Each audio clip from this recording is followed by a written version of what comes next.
Құрметті қазақ елі, мен Ирсметов Шерзат Шерматұлы Шымкент қаласының Сайрам елді мекенінде туғам. Шымкент қаласына қарайтын Әл-Фараби 113 мектептің директоры Джаметов Надырбектің экскаваторын айтайтын едім. Бір жыл айдадым, одан кейін екінші жылға басталған кезде экскаваторның моторы гидроудар себепті бұзылып қалды моторы. Сөйтіп, моторисі водительдің кесірінен болған деген.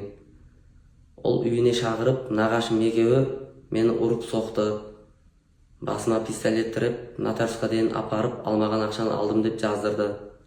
Нотариус 4 рет сұрады менен, өзің келдің ба деп. Жоқ деп жылап тұрғанымды нотариус көрді. Артымға қарасам, нағашым и бухгалтер Надырбектің баласы үшеуі видеоға түсіріп отырғаннан кейін 5-ші рет сұраған кезде иә деп айттым мен. Нотариусқа дейін пистолет тіреп апарды. Егер маған отбасыма бірдеңе болатын болса, сол Надырбектің жұмысы деп білесіздер. Өміріме қауіп төніп тұр. Қорқытып жатыр әлеге күнге дейін. Өлтіріп кетем, мамаңды өлтірем, қарындасыңды өлтірем, үй-жайыңды алып қоямын деп.